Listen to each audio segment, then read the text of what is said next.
ഈ വീഡിയോ ഞാൻ മലയാളക്കരയിലെ എല്ലാവർക്കും വേണ്ടിയിട്ട് ഞാൻ അയക്കുകയാണ്.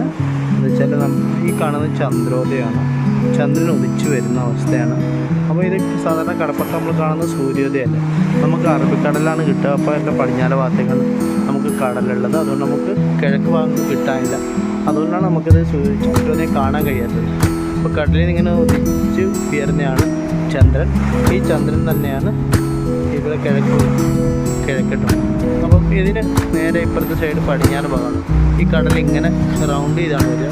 ഇത് നേരെ അപ്പുറത്തെ സൈഡിൽ കടലുണ്ട്. ആ കടലാണ് ലക്ഷദ്വീപ് ഉണ്ടാകുന്നത്. അപ്പോൾ ആ കടലിൽ സൂര്യൻ അസ്തമിച്ചത് കുറച്ച് സമയത്തിനെടുത്തില്ല ഇവിടെ ചന്ദ്രൻ ഇവിടെ ഉദിക്കുകയാണ് ചെയ്തത്. അപ്പോൾ നമ്മളിപ്പോൾ 7 മണി കുറേ നേരം കൊണ്ട് ഇവിടെ തന്നെ ഉണ്ടായിരുന്നു. അപ്പം 7:07 ഈ സമയത്താണ് നമ്മളിപ്പോൾ ഒരു ചന്ദ്രോദയം നല്ല രീതിക്ക് കാണുന്നു. അതൊക്കെ മീൻ പിടിക്കാൻ പോകുന്ന ആളുകളാണ് കേട്ടോ. ഓക്കെ, ഇപ്പം കടലിൽ കുറച്ച് ഓവറായി വരുന്നുണ്ട് നന്നായിട്ട്. ഇവിടെ നല്ല സ്ഥലമാണ് കേട്ടോ, കാണാൻ നല്ല മനോഹരമാണ്.